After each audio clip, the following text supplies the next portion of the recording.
रात का समय था और आसमान में बादल छाए हुए थे। उन्हें देखकर ऐसा लग रहा था कि अभी थोड़ी देर में बारिश होने वाली है। तभी एक जोर की बिजली कड़की और बारिश होना शुरू हो गई।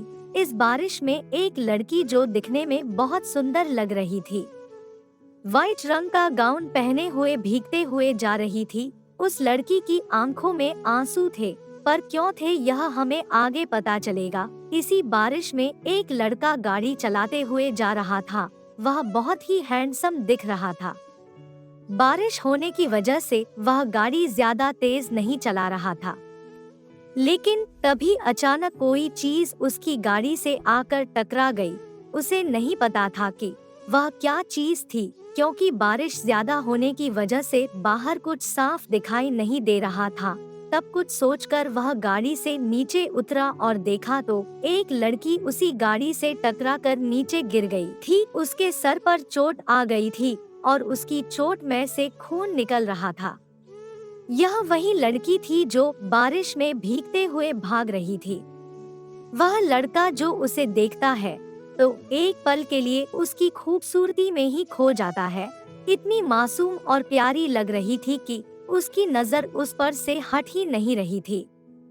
तभी एक जोर की बिजली कड़की, जिसके बाद उस लड़के को होश आया और उसने जल्दी से उस लड़की को अपनी बाहों में उठाया और गाड़ी के फ्रंट सीट पर बैठा दिया और उसे लेकर तुरंत हॉस्पिटल के लिए निकल गया। बस थोड़ा परेशान था कि यह कैसे हो गया।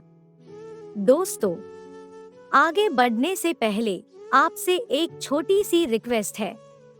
वीडियो को लाइक करें, चैनल को सब्सक्राइब करें।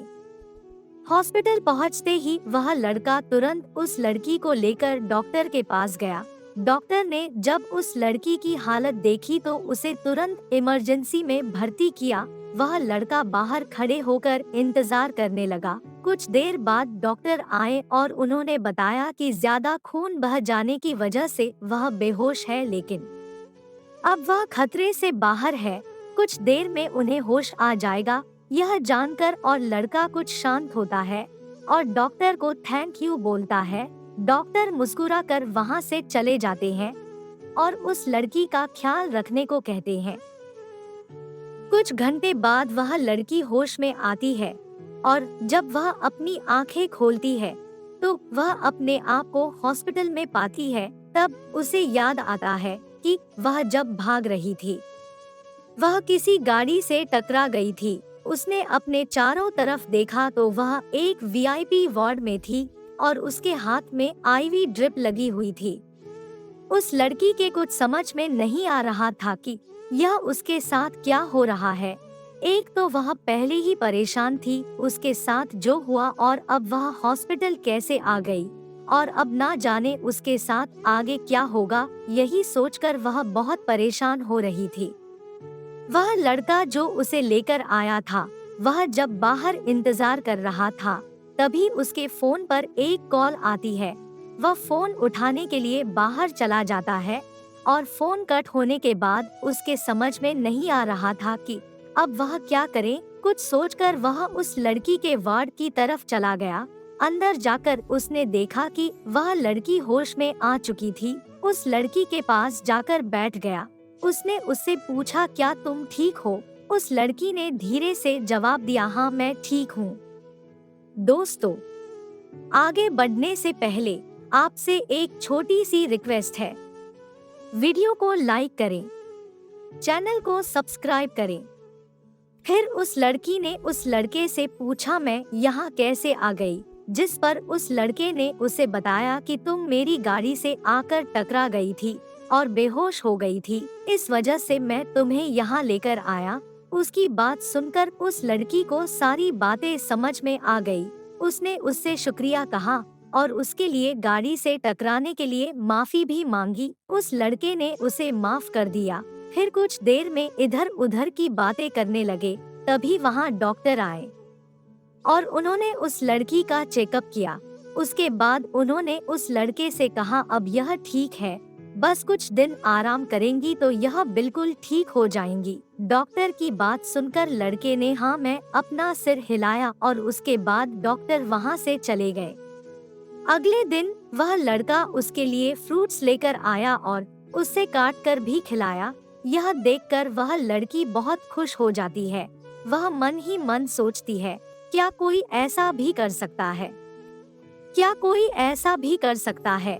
किसी अनजान के लिए एनी ख्यालों में खोई हुई थी कि उस लड़के ने उसकी तरफ सेब का एक टुकड़ा बढ़ाते हुए कहा, खा लो, नहीं तो तुम ठीक कैसे होगी, और ठीक नहीं होगी तो हॉस्पिटल में ही रहना होगा, और हॉस्पिटल में रहना किसी को नहीं पसंद है। समझी? उस लड़के की बात सुनकर उस लड़की के चेहरे पर मुस्कान आ जाती है। उसे मुस्कुराता देख तो लड़का भी मुस्कुरा देता है। तभी उस लड़की को याद आता है कि इन सब के बीच उसने तो उसका नाम पूछा ही नहीं। उसके बाद वह लड़की उससे उसका नाम पूछती है तो वह अपना नाम बताता है, अभिनव राजपूत। उसका नाम सुनते ही उस लड़की के होश उड़ जाते हैं, क्योंकि अभिनव राजपूत इंडस्ट्री का सीईओ था, जिससे मिलने के लिए लोगों को ना जाने कितने महीने का साल इंतजार करने पड़ जाते हैं। और आज वही लड़का उसके सामने है और उसे सेब खिला रहा है। उसके जाते ही वह लड़की सोच में पड़ जाती है।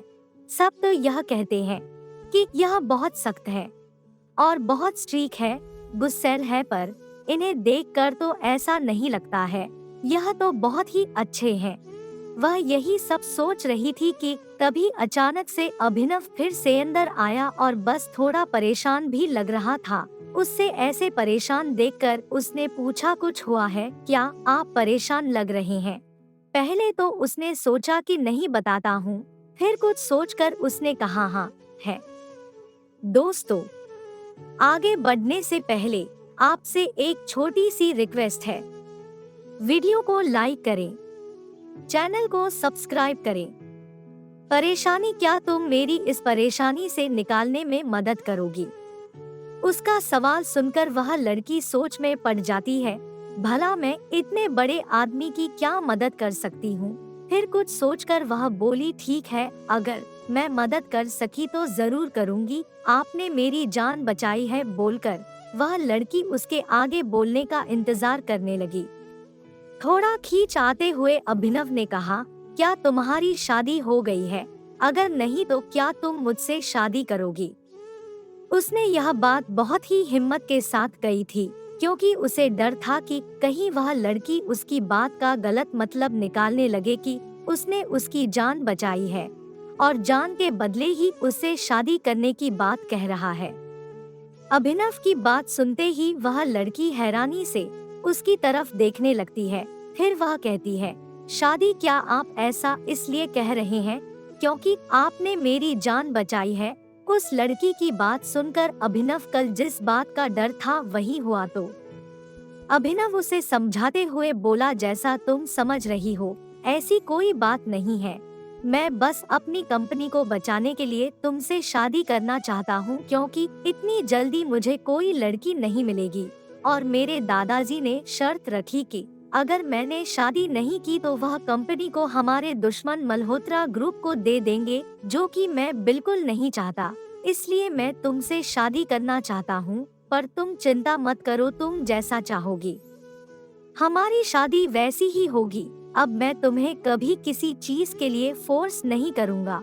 शादी के बाद भी तुम जैसे मन चाहे वैसे रह सकती हो, जहाँ मन चाहे वहाँ जा सकती हो। मैं तुम्हें किसी भी काम को करने से नहीं रखूंगा, तुम जो चाहो वह कर सकती हो, और इस शादी के लिए मैं तुम्हें फोर्स नहीं कर रहा हूँ। अगर तुम्हारा मन हो तो ही है शादी के लिए हाँ कहो, नहीं तो कोई बात नहीं, मुझे बुरा नहीं लगेगा। कहते हुए अभिनव उसके कुछ कहने का इंतजार करने लगा। कुछ सोचकर उस लड़की ने अभिनव से शादी के लिए हाँ कर दी, क्योंकि वह अभी जिस हालत में थी उससे बाहर निकलने के लिए उसे कुछ तो करना था, और अभिनव से शादी करने के बदले वह जिस परेशानी में थी उससे बाहर निकलने के लिए वह अभिनव की मदद मांग सकती थी। उस लड़की की हाँ सुनते ही अभिनव ने खुश होते हुए कहा, ठीक है, तो हम 2 दिन बाद कोर्ट मैरिज करेंगे। उस लड़की ने हाँ में अपना सर हिलाया और अभिनव वहाँ से जाने लगा। तभी उसे याद आया कि उसने तो उस लड़की का नाम ही नहीं पूछा। फिर वह पीछे मुड़ते हुए बोला, इन सबके बीच तुमने यह तो बताया ही नहीं कि तुम्हारा नाम क्या है। तो उस लड़की ने मुस्कुराते हुए कहा, मेरा नाम मानवी शाह है। उसका नाम जानने के बाद अभिनव अपना सिर हाँ में हिलाता है और फिर पीछे मुड़ते हुए वहाँ से चला जाता है।